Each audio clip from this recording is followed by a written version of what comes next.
तो स्टार्ट करते हैं। नेक्स्ट जो टॉपिक हमने डिस्कस करना है वो है फॉर लूप। कल हमने वाइल और डू वाइल की वर्किंग की थी। डू वाइल के अंदर एक लास्ट प्रोग्राम रह गया था, वो हम क्लास में ट्राई कर लेंगे फिजिकल क्लास के अंदर। अभी फॉर लूप को डिस्कस कर लेते हैं। फॉर लूप हमारे पास कह लो कि एक ऐसी लूप है जो प्रोग्रामर प्रेफर करते हैं, सबसे ज़्यादा यूज़ होती है। कोई भी अगर प्रोग्रामर है वो किसी भी लैंग्वेज में वर्किंग कर रहा है, वहाँ पे लूप्स लाजमी यूज़ होती हैं। और प्रोग्रामर जिस लूप को प्रेफर कर रहे होते हैं कि वो उस लूप को यूज़ करें, वो इन तीनों लूप में से फॉर लूप है जो सबसे बेस्ट समझते हैं। फॉर लूप को हम काउंटर कंट्रोल लूप भी कहते हैं। यहाँ पे अगर आप देखें तो उसने डेफिनेशन के अंदर मेंशन भी किया हुआ है कि फॉर लूप को हम काउंटर कंट्रोल लूप भी कहते हैं। काउंटर कंट्रोल लूप हम इसलिए कहते हैं कि इसमें हमें जब हम वर्किंग परफॉर्म कर रहे होते हैं उस टाइम पे स्टार्ट में ही पता लग जाता है कि इस लूप ने कितनी बार चलना है, क्योंकि इसमें स्टार्टिंग और एंडिंग पॉइंट इकट्ठा लिखा हुआ होता है एक ही लाइन के अंदर। थोड़ी सी यहाँ पे डिटेल बता रहा है कि जो हमारे पास फॉर लूप है वो फ्लेक्सिबल है, ज़्यादा यूज़ होती है एक्सेट्रा, वो मैंने आपको पहले भी बता दिया है। सिंटैक्स इसका देखें तो सिंटैक्स इसके हमारे पास दो होते हैं। मैं डेव आपको ओपन करके वहाँ पे करवाता हूँ।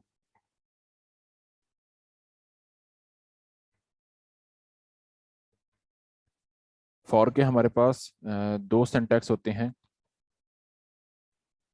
पहला सिंटैक्स हमारे पास होता है कि हम फॉर कीवर्ड लिखते हैं, शुरू के अंदर हम इनिशियलाइजेशन करते हैं। इनिशियलाइजेशन के बाद हम लगाते हैं सेमी कॉलन, आगे हम लगाते हैं कंडीशन, और लास्ट में हम लगाते हैं इंक्रीमेंट डिक्रीमेंट।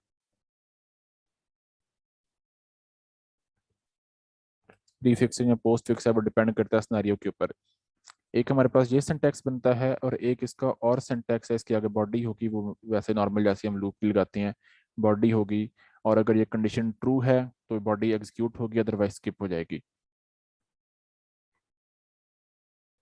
एक और सिंटैक्स हमारे पास होता है। इस सिंटैक्स के मुताबिक अगर हम देखें तो हमारे पास इनिशियलाइजेशन हम स्टार्ट में कर लेते हैं और इंक्रीमेंट डिक्रीमेंट हम प्रोग्राम की बॉडी के अंदर कर लेते हैं ऐसे। लेकिन जब लिखेंगे तो उसको हमने ये साथ सेमी कॉलन लाजमी लिखना होता है। मतलब कह लो कि ये जो हमारे पास फॉर लूप की पेरेंथेसिस हैं, छोटी ब्रैकेट जो है, इस ब्रैकेट के अंदर कंडीशन लाजमी आएगी, कंपलसरी होती है। और हमने ये इंडिकेट करना है कि हमारे पास इसके तीन सेक्शन है, तो उसके लिए हमें ये सेमी कॉलन यहाँ पे लिखते लाजमी है। सेमी कॉलन से पहले इनिशियलाइजेशन ऑप्शनल है। इधर सेमी कॉलन के बाद जो हम लगाते हैं इंक्रीमेंट डिक्रीमेंट, वो ऑप्शनल है, लेकिन कंडीशन यहाँ पे कंपलसरी है। मैं इसको उठा के एक अलग फाइल बना लेता हूँ। और अब इसका मैं एक एग्जांपल आपको दे देता हूँ। फॉर एग्जांपल मैं कहता हूँ कि मैंने पाकिस्तान 5 दफ़ा प्रिंट करना है। सिंपल से एक प्रोग्राम देखते हैं। पाकिस्तान मैंने 5 दफ़ा प्रिंट करना है, तो क्या कर दूंगा मैं, मेन फंक्शन हमारे पास आ जाएगा, ऊपर हेडर फाइल ऑब्वियसली बात होगी। मैं हेडर फाइल भी ऐड कर देता हूँ।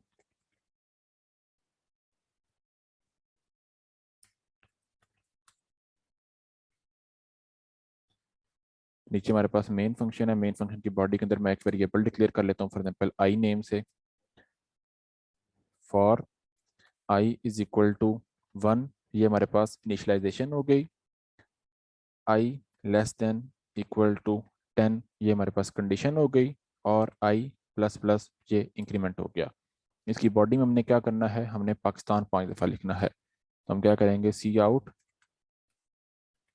पाकिस्तान और बैकवर्ड स्लैश एन, ताकि एक बार पाकिस्तान लिखा जाए और फिर नेक्स्ट लाइन पे सेकंड पाकिस्तान लिखा जाए, फिर थर्ड लाइन पे next Pakistan and so on. और लास्ट पे आ जाएगा हमारे पास रिटर्न 0। इसके कोड के मैं इस हिस्से को कर देता हूँ सेमी कॉलन।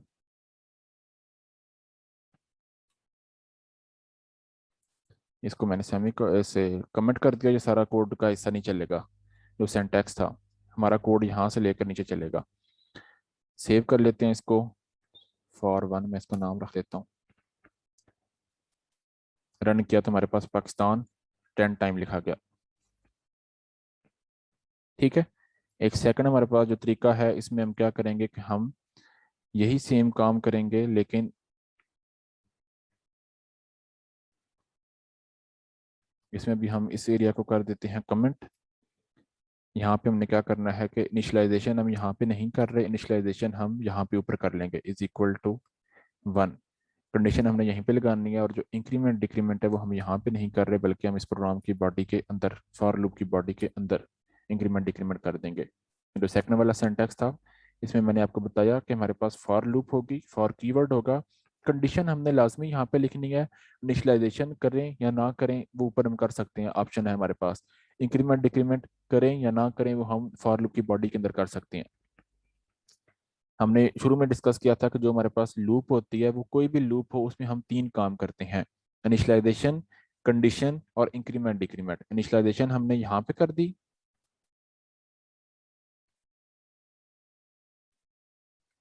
कंडीशन हमने इस लाइन पे लगा दी,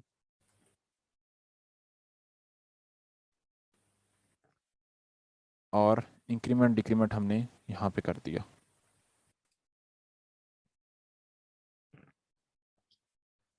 क्लियर है? इसको अगर हम रन करेंगे, मैं फॉर एग्जांपल इसका नाम रख देता हूँ फॉर टू, तो इसका आंसर भी सेम वैसे ही आएगा जैसे हमारे पास फर्स्ट कोड का आया था आंसर। मतलब हम दोनों तरह से यूज़ करें तब भी कोई फ़र्क नहीं पड़ेगा हमारी आउटपुट के ऊपर, लेकिन ये 2 डिफरेंट तरीके हैं जिनके साथ हम फॉर लूप को यूज़ कर सकते हैं। आई समझ कुछ बात की?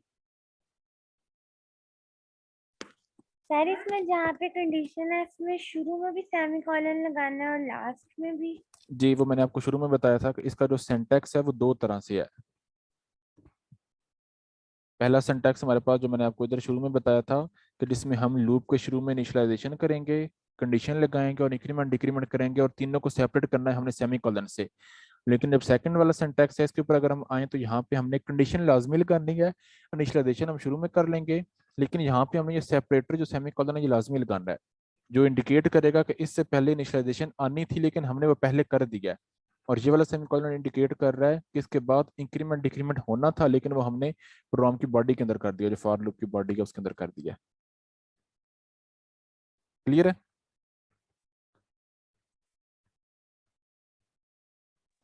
Yes sir. यहाँ पे हमारे पास ऑप्शन है कि हम ये शायद बॉडी ना भी लगाएं तब भी काम चल जाएगा, क्योंकि फॉर लूप के बाद मैंने आपको बताया था, या फिर कोई भी हमारे पास कंडीशनल स्ट्रक्चर है या फिर लूप है, तो अगर उसकी बॉडी में एक ही लाइन है तो आपके पास ऑप्शन है कि आप बॉडी लगाएं या ना लगाएं। तो यहाँ पे हमारे पास ऑप्शन है कि हम बॉडी लगाएं या ना लगाएं। अगर मैं बॉडी रिमूव करके रन करूँ तब भी मेरे पास वो ठीक तरह से आउटपुट शो कर रहा है जैसे उसको शो करनी चाहिए। थोड़े से प्रोग्राम इसके देख लेते हैं।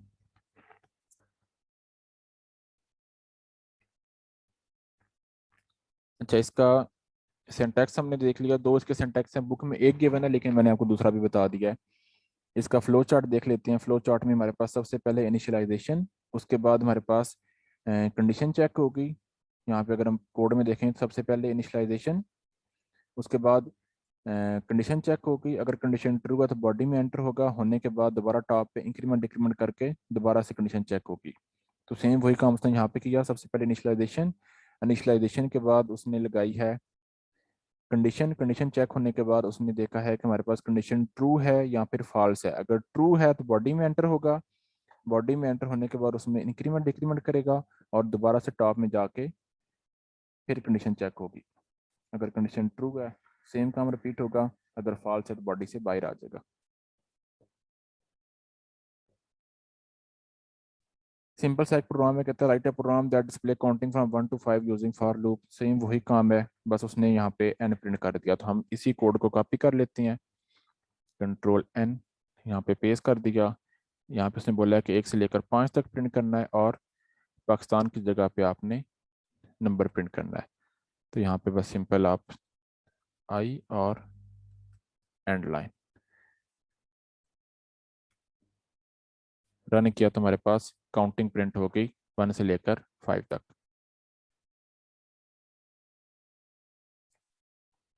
नेक्स्ट प्रोग्राम में कहता है write a program that display product of all odd number from 1 to 10 using for loop. 1 से लेकर 10 तक जितने भी ऑड नंबर हैं उनकी प्रोडक्ट आपने सेव कर लेनी है।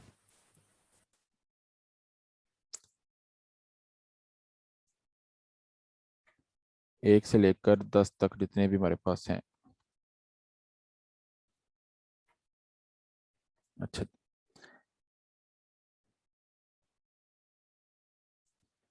नया प्रोग्राम हम बना लेते हैं, यहाँ पे हम पेस्ट कर लेते हैं और एक मिनट। अच्छा,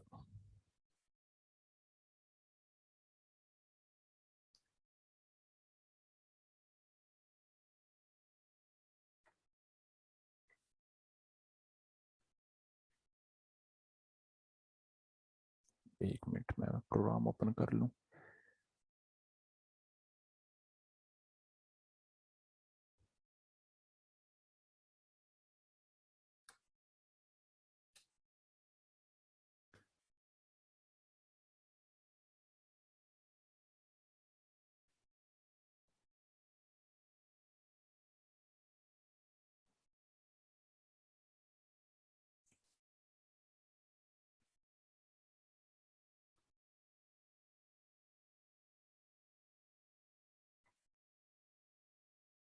ये हमारे पास प्रोग्राम है। इस प्रोग्राम के अंदर उसने क्या कर दिया है कि एक उसने वेरिएबल लिया है लॉन्ग इंट प्रोडक्ट के नाम से, और इसको वो इनिशियलाइज कर रहा है 1 के साथ। क्या रीज़न है उसने 1 के साथ क्यों इनिशियलाइज किया है?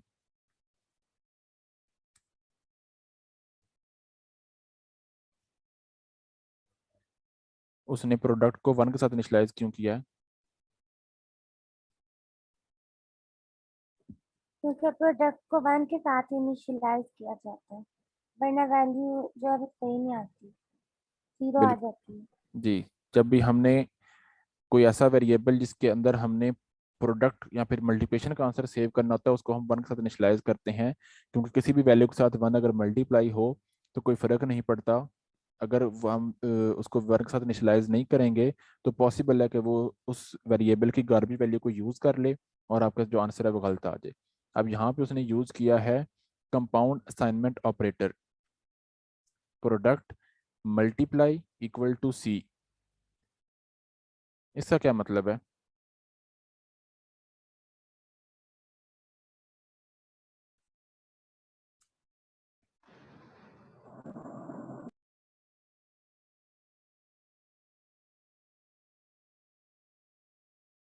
हाँ जी, क्या मतलब है इस बात का? Product asterisk equal to 3, sorry सी।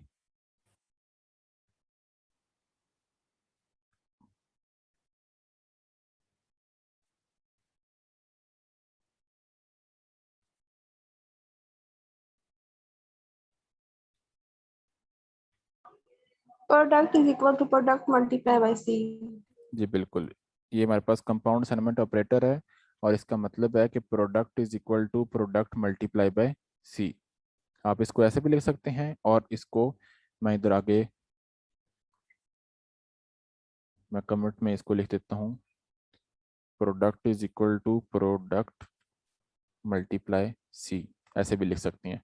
दोनों आपके पास ऑप्शन है, अगर किसी को इसका नहीं पता तो वो ऐसे कर दे। अब होगा क्या कि हमारे पास 1 से लेकर 10 तक, ये हमें फॉर लूप से पता चल गया कि हमारे पास जो स्टेटमेंट है वो ट्रू आ रही है। 1 से लेकर 10 तक उसने लगा दिया। अब हमने प्रोडक्ट करनी है, लेकिन प्रोडक्ट हमने सिर्फ ऑड नंबर की करनी है, तो ऑड के लिए हम यहाँ पे सिर्फ एक कंडीशन अगर चेंज कर दें तो ये नंबर ऑड बन जाएंगे। 1 में हम क्या ऐड करें तो नेक्स्ट ऑड नंबर बनता है?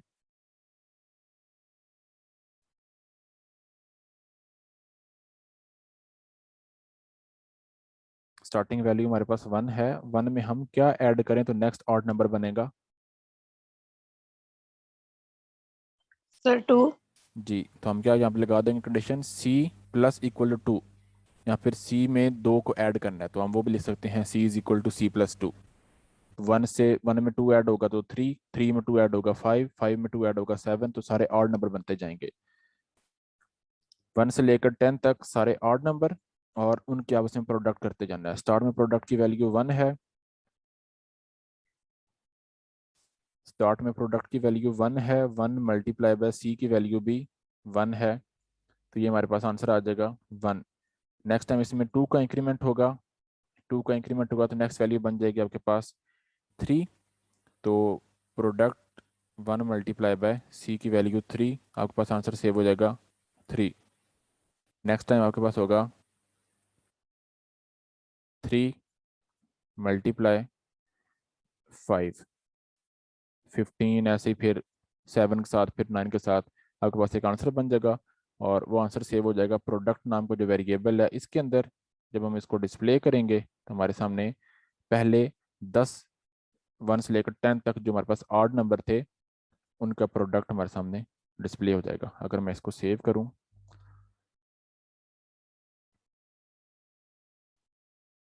पहले 10 नंबर का आंसर हमारे पास आ गया 945। यहाँ पे स्पेस नहीं है, बीच में हम स्पेस लगा मेरे लेते हैं। आवाज नहीं आ रही।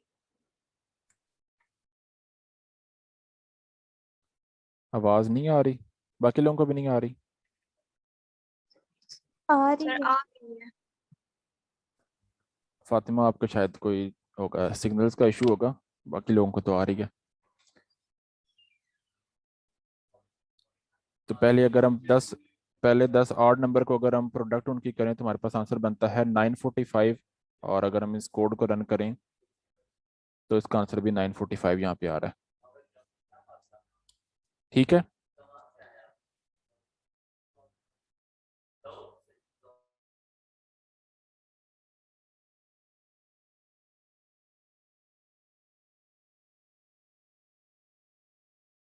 कोई क्वेश्चन है इस प्रोग्राम में तो पूछ लें।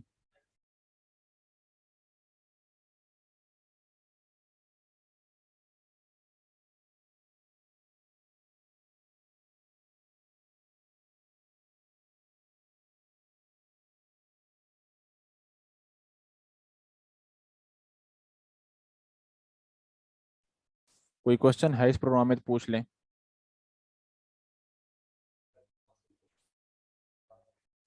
No sir. ठीक है, नेक्स्ट प्रोग्राम देखते हैं। नेक्स्ट सिंपल सा एक उसने प्रोग्राम किया। हमने ये प्रोग्राम वाइल लूप के साथ भी किया था, ये प्रोग्राम हमने फॉर लूप उस डू वाइल के साथ भी किया था। इस प्रोग्राम में कह रहा है to write a program that input table number and length from the of the table and then display the table using for loop। मतलब कि आपका टेबल किस चीज़ का प्रिंट करना है वो भी यूजर से इनपुट करवाओ और उसकी लेंथ भी। नॉर्मली हम टेबल प्रिंट करते हैं 10 तक। अब वो कहता है कि आप यूजर से उसकी लेंथ भी इनपुट करवाओ कि टेबल प्रिंट करना कहाँ तक है, 10 तक करना है, 20 तक करना है, 5 तक करना है, टेबल कहाँ तक प्रिंट करना है, और उस तक टेबल प्रिंट कर देते हैं।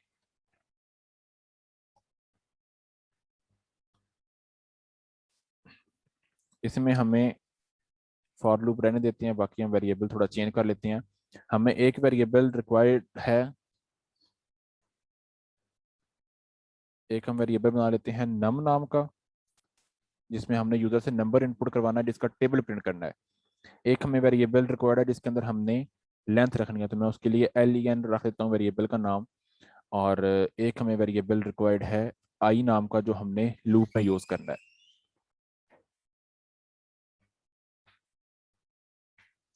सी आउट में हम लिख देते हैं एंटर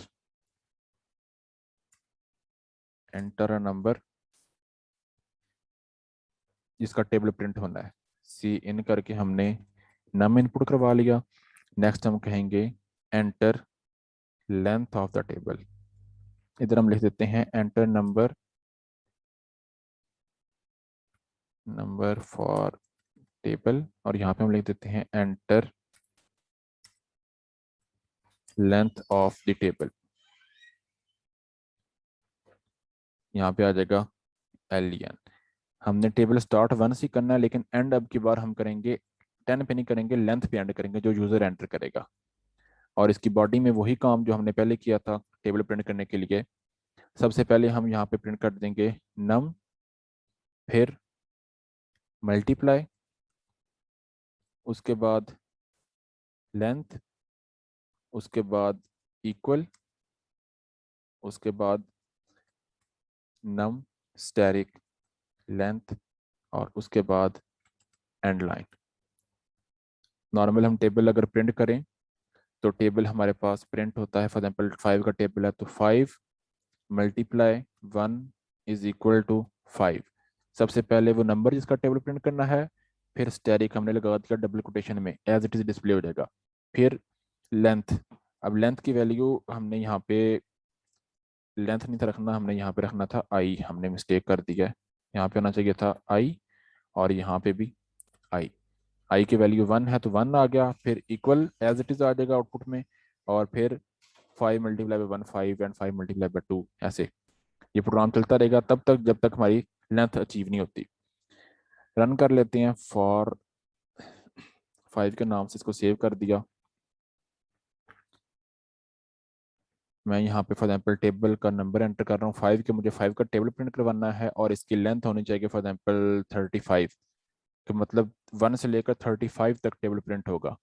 तो ये हमारे पास टेबल प्रिंट हो गया 1 से लेकर 5 1 जार 5 5 2 जार 10 5 3 जार 15 एंड करते करते ये हमारे पास 5 35 जार 175 यहाँ तक टेबल प्रिंट हुआ।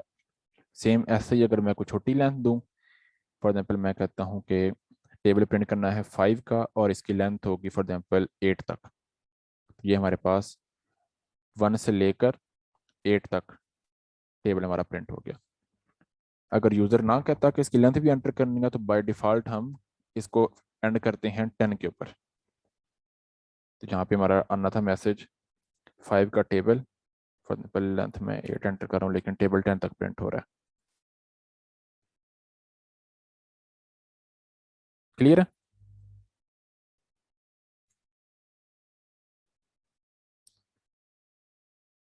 Yes, sir. किसी को अगर समझ नहीं आई, कोई क्वेश्चन अगर है यहाँ तक तो पूछ लें। तो ये बाय डिफॉल्ट 10 तक क्यों होगा? ये जनरल मैथ का रूल है कि वो टेबल 10 तक प्रिंट होता है, वैसे आगे भी चल रहा होता है लेकिन हम नॉर्मल जो बुक्स वगैरह में जहाँ पे टेबल बनते हैं वहाँ पे वो 10 तक ही ट्राई करते हैं, 10 तक ही होता है।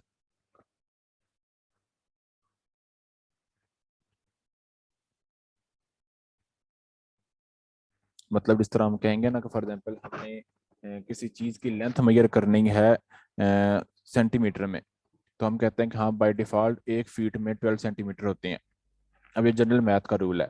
कोई बंदा कहे कि नहीं जी आपने जो फीट है उसमें 12 नहीं, उसमें आप 7 सेंटीमीटर का 1 फुट कंसिडर करो और लेंथ कैलकुलेट करो, तो वो फिर एक एक्सेप्शनल केस हमें दे रहा है।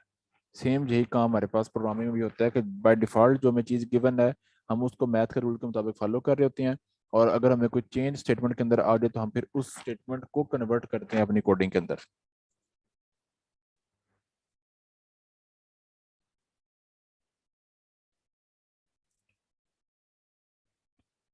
क्लियर है? कोई क्वेश्चन है यहाँ तक तो पूछ लें।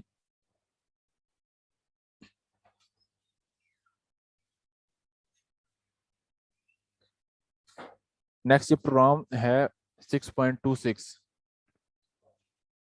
इसमें कह रहा है write a program that find the sum of square of integer from 1 to n। अब n क्या है वो यूजर एंटर करेगा, वो 2 हो सकता है, वो 10 हो सकता है, वो 1000 हो सकता है, यूजर एंटर करेगा। Where n is a positive value enter by the user. Sequence हमें बता रहा है, कहता है क्या सीक्वेंस है इसका कि 1 square plus 2 square plus 3 square up to n square, और n की वैल्यू यूजर ने देनी है। स्क्वायर हम कैसे लेते हैं, वो सिंपल, फॉर एग्जांपल यूजर ने आई एंटर किया है तो आई मल्टीप्लाई बाई आई उसका स्क्वायर बन जाएगा। सिंपल सी चीज़ है, इसको हम कोड के अंदर लिखते हैं। स्टेटमेंट समझ आइए, अगर स्टेटमेंट किसी को समझ नहीं आई तो पूछ लें।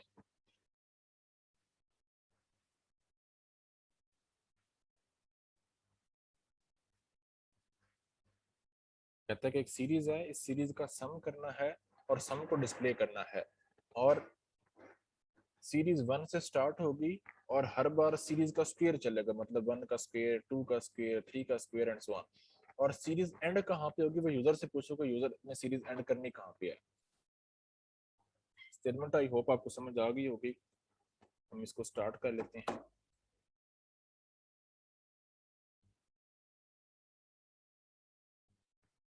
स्टार्टिंग हमारे पास चीज़ एज इट इज़ आ जाएगी, हर प्रोग्राम में सेम होती है। टॉप पे हेडर फाइल होती है, उसके बाद हमारे पास यूजिंग नेम स्पेस एसटीडी होता है, उसके बाद हमारे पास मेन फंक्शन होता है। अब इससे नेक्स्ट हमें एक वेरिएबल रिक्वायर्ड है एन नाम का या फिर नम नाम का, जो हम यूजर से इनपुट करवाएंगे कि उसने सीरीज एंड कहाँ पे करनी है। एक हमें वेरिएबल रिक्वायर्ड है आई जो मैं लूप में यूज कर रहा हूँ, और एक मुझे वेरिएबल रिक्वायर्ड है जिसके अंदर मैंने सम सेव करना है। अब अगर हम वैल्यूज का स्क्वायर करते जा रहे हैं तो मैं फॉर एग्जांपल सीरीज एंड कर रहा हूँ 100 के ऊपर या 1000 के ऊपर, तो 1000 का जो स्क्वायर होगा वो काफ़ी लेंथी वैल्यू होगी। तो मैं क्या करता हूँ कि मैं जो सम नाम का वेरिएबल लेना है मैं उसको लॉन्ग इंट रख लेता हूँ, क्योंकि मैंने आपको बताया था कि जो लेंथी वैल्यूज होती हैं उनको सेव करने के लिए हम लॉन्ग इंट यूज़ कर सकते हैं। और इसको मैं इनिशियलाइज करूँगा 0 के साथ। आपको बताया था कि जब भी किसी ऐसे वेरिएबल को आपने डिक्लेयर करना है जिसमें आपने एडिशन का आंसर सेव करना है, तो उसको आप स्टोर करोगे 0 के साथ, इनिशियलाइज करोगे। और अगर किसी में आपने मल्टीप्लिकेशन का रिजल्ट सेव करना है तो उसको आप इनिशियलाइज कराओगे 1 के साथ। किसी भी वैल्यू में 0 ऐड हो कोई फर्क नहीं पड़ता, किसी भी वैल्यू के साथ 1 मल्टीप्लाई हो कोई फर्क नहीं पड़ेगा। नेक्स्ट हमने क्या करना है, यूजर से डिमांड करनी है कि वो एंडिंग नंबर एंटर करे। तो हम यूजर से क्या देते हैं, enter ending number of series, या फिर ऐसा आप कोई भी मेथड डिस्प्ले कर दो जिससे यूजर को समझ आ जाए कि मैंने करना क्या है। सी इन में आ जाएगा हमारे पास नम।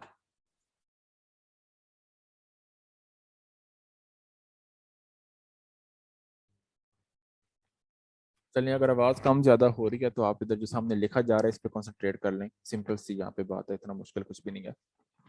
नेक्स्ट हमने क्या करना है कि हमने यूजर से नंबर इनपुट करवा लिया, अब हमें लूप लगाएंगे ताकि वो 1 से स्टार्ट होकर उस पॉइंट तक जाए।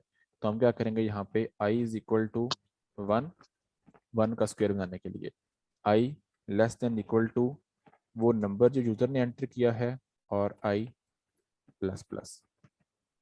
इसकी बॉडी में आ जाते हैं। इसकी बॉडी में हमने क्या करना है कि हमने सम सेव करना है, हमने वो सीरीज डिस्प्ले नहीं करनी। 1 का स्क्वायर, 2 का स्क्वायर, 3 का स्क्वायर हमने डिस्प्ले नहीं करना, हमने उस सीरीज को सम करना है। तो हम क्या करेंगे, sum is equal to sum plus, ये नॉर्मल हम पहले करते हुए आ रहे हैं। हमने पहली 5 वैल्यूज का सम किया था कल वाले कोड के अंदर, कल जो हमने क्लास में किया था।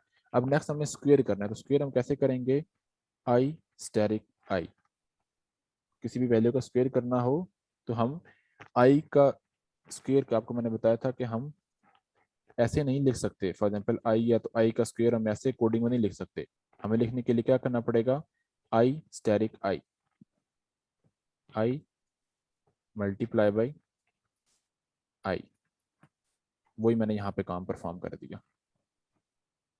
हर बार जो वैल्यू ऊपर से आई की आ रही है वो यहाँ पे उसका स्क्वायर करेगी और सम में ऐड करती जाएगी। स्टार्ट में सम की वैल्यू 0 है, जब तक उस सीरीज चलती रहेगी तब तक वो स्क्वायर करती जाएगी। लास्ट पे हमारे पास सम की वैल्यू आ जाएगी तो हम क्या करेंगे, उसको आउटपुट में डिस्प्ले करवा देंगे।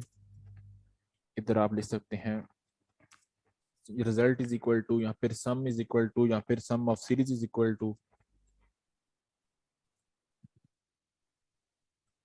From sum of square of series from 1 to, यहाँ पे हम लिख देते हैं नम, और यहाँ पे हम लिख देते हैं इज इक्वल टू, और आगे सम, और लास्ट पे आ जाएगा रिटर्न 0 क्लोजिंग ब्रैकेट। ये मतलब मैसेज मैंने डिस्प्ले करवा दिया। इसकी जगह पे आप अपनी तरफ से कोई भी मैसेज डिस्प्ले करवा सकते हो। सिंपल आप लिख दो रिजल्ट इज इक्वल टू, तब भी ठीक है, लेकिन मैंने उसको थोड़ा सा खूबसूरत बनाने की ट्राई की है। देखते हैं कुछ में एरर तो नहीं है। फॉर यहाँ पे क्या मिस्टेक हमने यहाँ पे सेमीकोलन मिस किया। यहाँ पे कहता है enter ending number of series. मैं फॉर एग्जांपल कहता हूँ कि मेरा एंडिंग नंबर है 11 फॉर एग्जांपल। तो वो क्या करेगा, 1 square plus 2 square plus 3 square up to 11 square तक सीरीज को ऐड करेगा। यहाँ पे हमारे पास क्या बन गया, आंसर क्या बना, sum of square of series from 1 to 11। जो यूजर ने नंबर एंटर किया था मैंने वो यहाँ पे डिस्प्ले करवा दिया। From 1 to 11 is equal to 506। Clear है। यहाँ पे आप सिंपल ऐसे भी लिख सकते हो,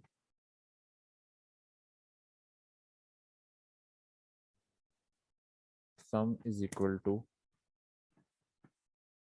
फॉर एग्जाम्पल 11 है तो ऐसे भी आप कर सकते हो, सम इज इक्वल टू 506। मैंने बस जो आउटपुट है उसको थोड़ा सा ना खूबसूरत बनाने की ट्राई की थी। क्लियर है, जो उसने स्टेटमेंट बोली थी हमने उसको सॉल्व कर दिया। कोई क्वेश्चन इसमें है तो पूछ लें।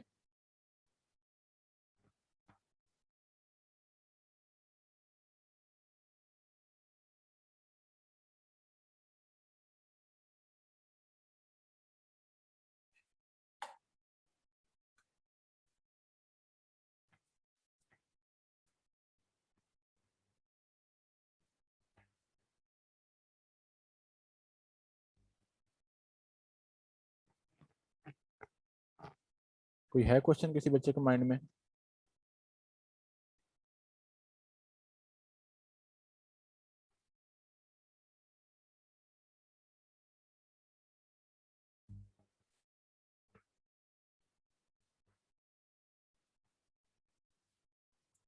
आवाज आ रही है आप लोगों को?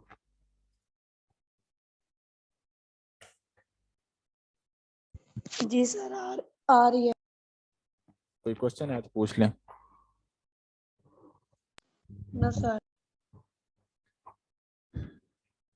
चलें ठीक है, हम यहीं तक रखते हैं। फिर नेक्स्ट वाला जो क्वेश्चन है वो हम क्लास में, जो फिजिकल क्लास होगी आज आपकी, उसमें ट्राई करेंगे। यहाँ तक आप लोग भी प्रोग्राम ट्राई करें एक बार, सारे प्रोग्राम लिख कर रन करने की ट्राई करें। किसी में अगर कोई एरर आता है, कहीं से कोई चीज़ समझ नहीं आती, तो फिर जो फिजिकल क्लास होगी उसमें पूछ लीजिएगा मुझसे। ठीक है, दुआ में याद रखिएगा। अल्लाह हाफिज़। अल्लाह हाफिज।